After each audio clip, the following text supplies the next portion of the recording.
Welcome back to my Fire Emblem Engage LTC. Here's Chapter 12. Now that we've escaped from Destinia Cathedral, we now find ourselves fighting in the desert sand for our first route mapping in quite some time.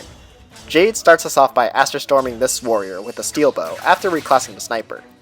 We chose Jade specifically for this role since she has the next highest personal base strength after Amber, which when combined with Alear personal and momentum, lets her deal exactly enough damage for the warrior to be finished off on enemy phase without needing any forges. Technically, Lapis could do this as well, but Jade only needs 2 Novice books to inherit momentum, as opposed to Lapis, who needs an Adept book. As you like. We then move Amber forward with 2 drawbacks and a warp from Pandreo, so that he can reach this fighter, who has to be killed on player phase since he's set to go for the green units instead of attacking our units. He's then able to canter up to be in range at the top left monk to finish off the remaining enemies.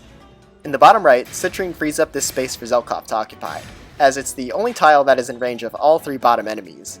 Finally, Ivy gets into position to take out the 2 center enemies on enemy phase. When we boosted Amber forward with our drawbacks, we made sure to specifically have Alear first drawback up and then Kagetsu drawback left, as that allows for this sword fighter to reach Kagetsu even with its debuff movement.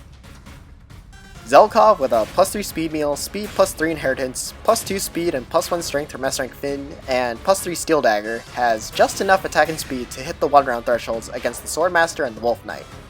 This is actually one of my biggest regrets in the run, as Elite Mode later showed that Kagetsu can do this job with a Bow Knight reclass, which would have been much cheaper than a +3 steel dagger that I'll never use again, and those ingots would have been really helpful later on. Amber does need to dodge this warrior, which she has a fairly decent chance of doing, and it's the only unreliable part of this clear. It's worth noting that with an HP tonic, I could have made Amber survive this attack, but this would cause the warrior to shoot Bunet instead.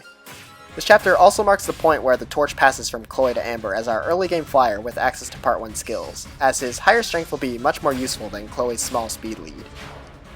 With no enemies in sight to heal, the monk suicides into Amber, and that's going to be Chapter 12 completed in 1 turn.